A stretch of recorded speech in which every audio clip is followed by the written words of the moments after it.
Hello everyone, in this video I'm going to talk about SRO. What is it? So basically we're talking about self-regulated agencies in the financial markets. They're very different than a SEC, and we're going to try to explain why they are different and how. SRO, or self-regulated agencies, that's an organization that has the power to create and enforce its own rules and standards for its members without the direct intervention of the government. Now, self-regulated agencies are quite often found not only in the financial markets, but of course this video is meant for the financial markets. SRO is basically agencies, combined agencies, there are more than one. They're meant to protect investors as well as to maintain market integrity. Now in this video I'm going to give some examples of self-regulated agencies in the financial market, and I'm going to try to put a little more sense of what they do. Alright guys, so SRO, self-regulatory organization. So in the particular case of talking about finances, obviously, such as a stock exchange, the priority of a SRO or a self-regulatory organization is to protect investors by establishing rules, regulations, and set standards of procedures that promote ethics, equality, and professionalism. Now, the key things that you need to remember. So SRO, self-regulatory organization. It's one, it has the power to set industry standards and regulations through its own efforts.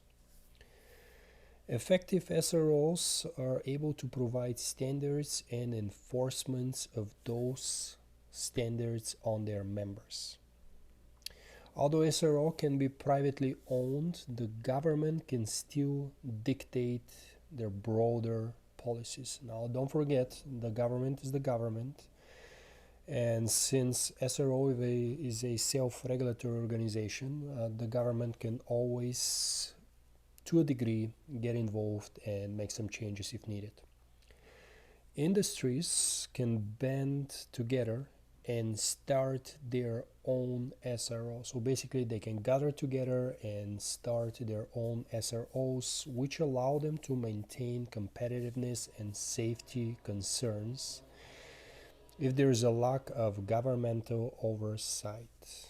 Now, some of the main examples of financial SROs I'm going to mention, and then after that we may talk about some of those quite a bit. I guess the one that everyone knows is FINRA, or FINRA.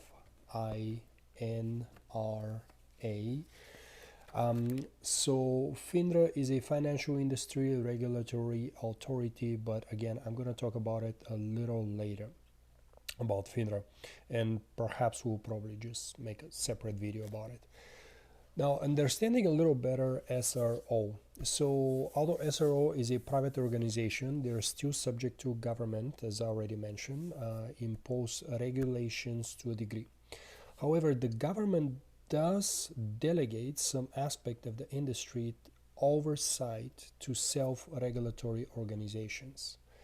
Since the SRO has some regulatory influence over the industry of profession, it can often serve as a watchdog to guard against fraud or unprofessional practices.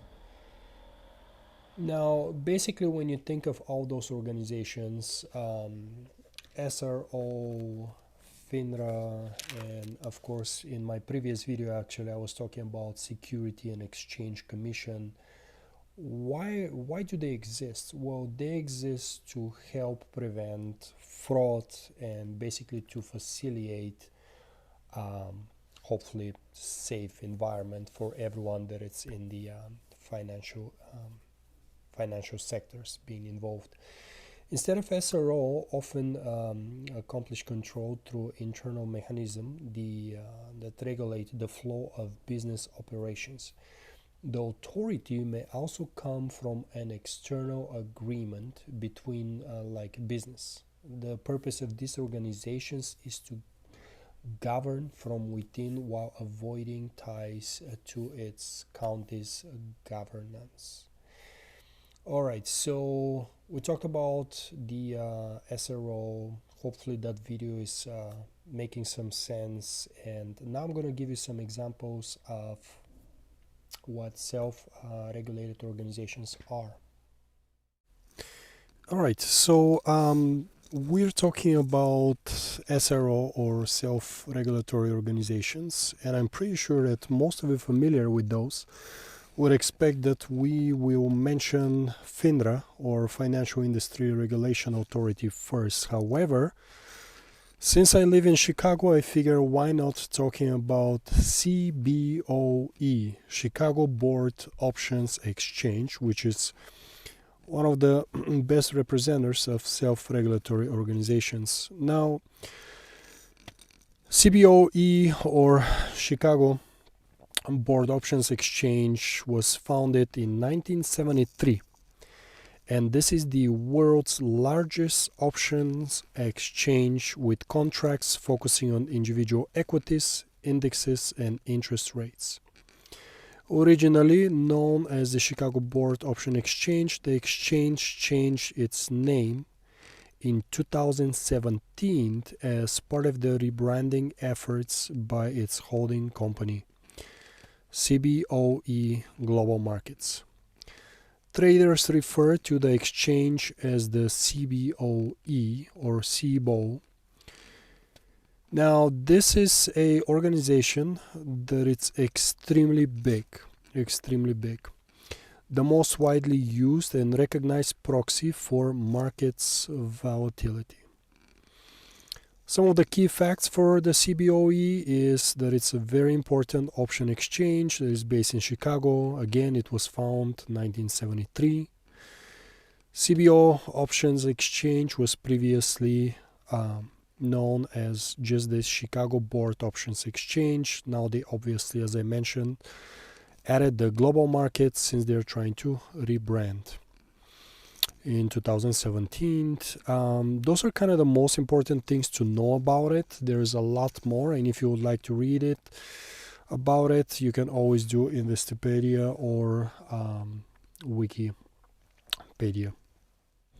Next in line, FINRA. FINRA stands for Financial Industry Regulatory Authority. It's a non-profit, and of course, since we're talking about SRO, yes, it is a self-regulatory organization that oversees United States broker dealers and protects investors.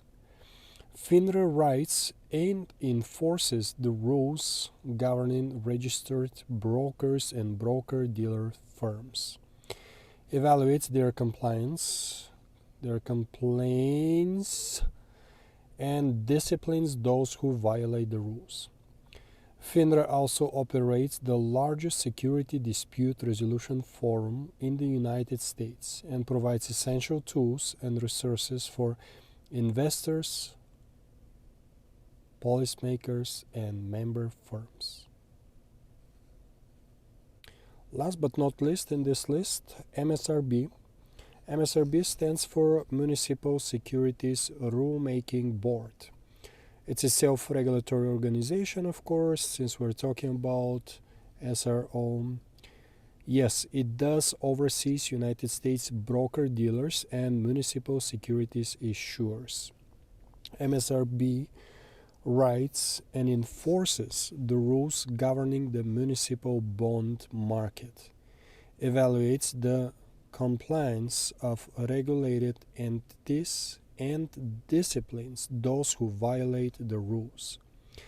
MSRB also operates the AMMA website, which provides free public access to objective municipal market information and interactive tools for investor, municipal entities, and others.